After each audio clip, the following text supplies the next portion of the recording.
Bapak, Ibu, saudara-saudariku yang terkasih dalam Tuhan kita Yesus Kristus, salam sejahtera untuk kita semua. Berkat Allah yang Maha Kuasa senantiasa menyertai kita. Marilah kita mendengarkan dan merenungkan bacaan-bacaan kitab suci hari Rabu 12 Mei tahun 2021. Bacaan pertama dari Kisah Para Rasul pasal 17 ayat 15 dilanjutkan dengan ayat 22 sampai pasal 18 ayat 1. Orang-orang yang mengiringi Paulus menemaninya sampai di Athena, lalu kembali dengan pesan kepada Silas dan Timotius supaya mereka selekas mungkin datang kepadanya. Paulus pergi berdiri di atas Areopagus dan berkata, "Hai orang-orang Athena, aku lihat bahwa dalam segala hal kamu sangat beribadah kepada dewa-dewa.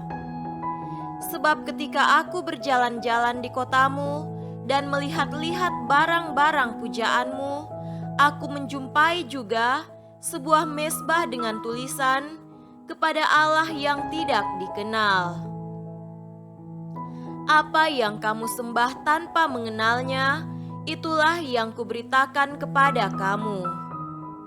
Allah yang telah menjadikan bumi dan segala isinya, Ia yang adalah Tuhan atas langit dan bumi, tidak diam dalam kuil-kuil buatan tangan manusia dan juga tidak dilayani oleh tangan manusia seolah-olah Ia kekurangan apa-apa, karena Dialah yang memberikan hidup dan nafas dan segala sesuatu kepada semua orang.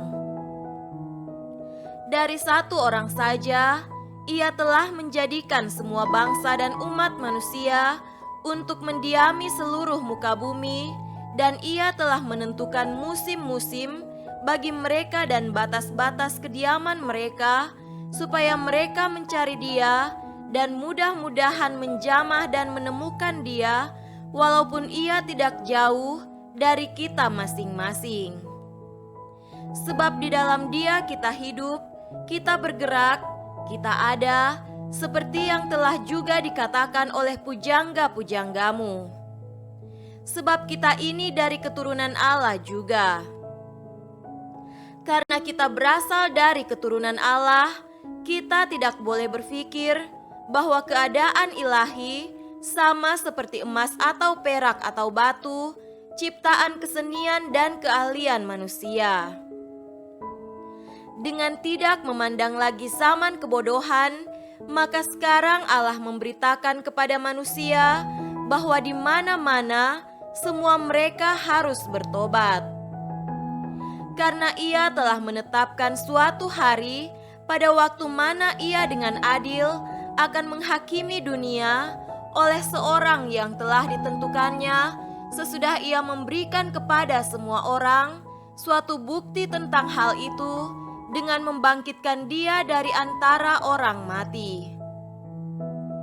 Ketika mereka mendengar tentang kebangkitan orang mati, maka ada yang mengejek dan yang lain berkata, "Lain kali saja kami mendengar engkau berbicara tentang hal itu." Lalu Paulus pergi meninggalkan mereka. Tetapi beberapa orang laki-laki menggabungkan diri dengan dia dan menjadi percaya, di antaranya juga Dionisius, anggota majelis Areopagus, dan seorang perempuan bernama Damaris, dan juga orang-orang lain bersama-sama dengan mereka. Kemudian Paulus meninggalkan Athena, lalu pergi ke Korintus. Demikianlah sabda Tuhan. Syukur kepada Allah.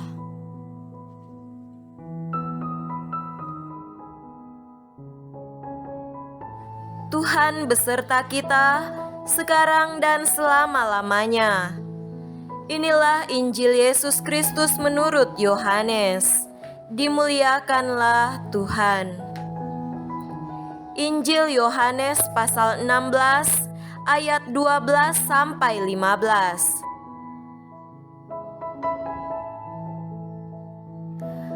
Masih banyak hal yang harus kukatakan kepadamu, tetapi sekarang kamu belum dapat menanggungnya.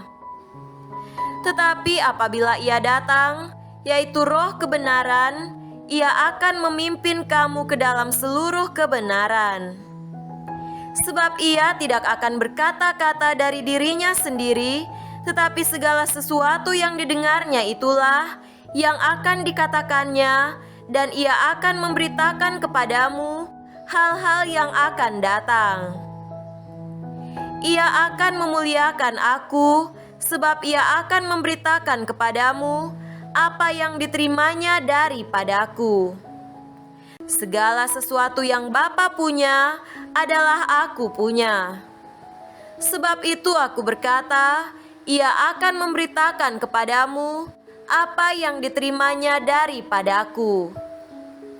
Demikianlah Injil Tuhan. Terpujilah Kristus.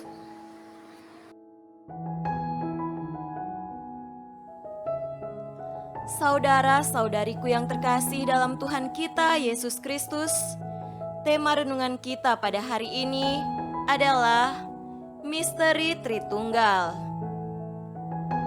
Orang Kristiani beriman kepada Allah Tritunggal. Tentu tidak mudah untuk menjelaskan ini kepada orang yang tidak memiliki iman yang sama. Santo Ignatius berbicara tentang Tritunggal dalam istilah 3 nada yang digabungkan untuk membuat akord musik. Masing-masing memberikan kontribusi yang besar bagi keseluruhan. Ini mungkin membantu untuk sedikit memahami Tritunggal.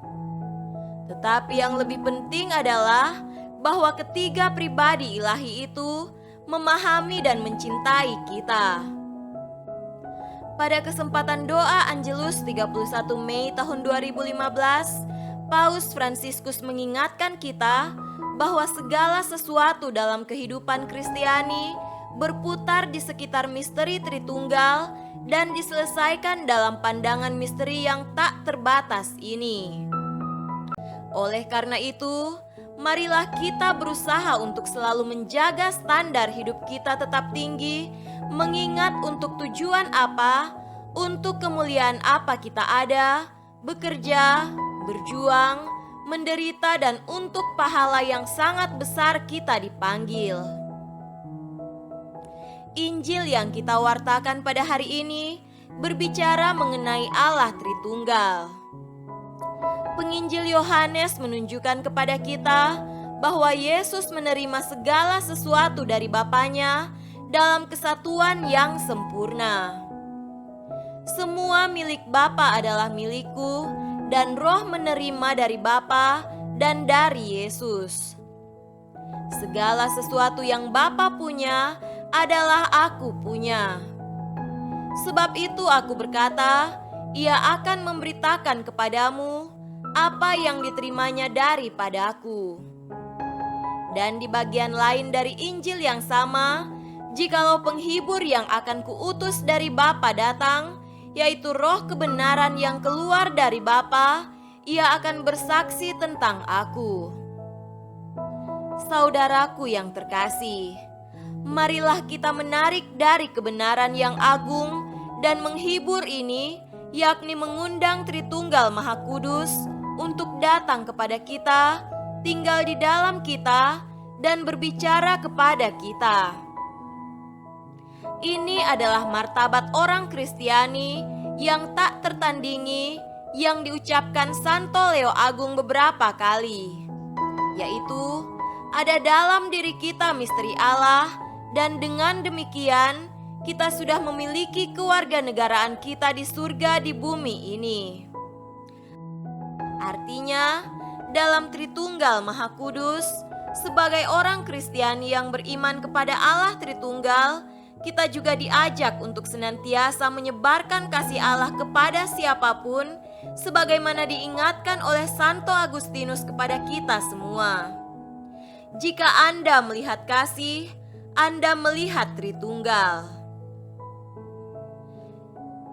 Semoga demikian. Amin.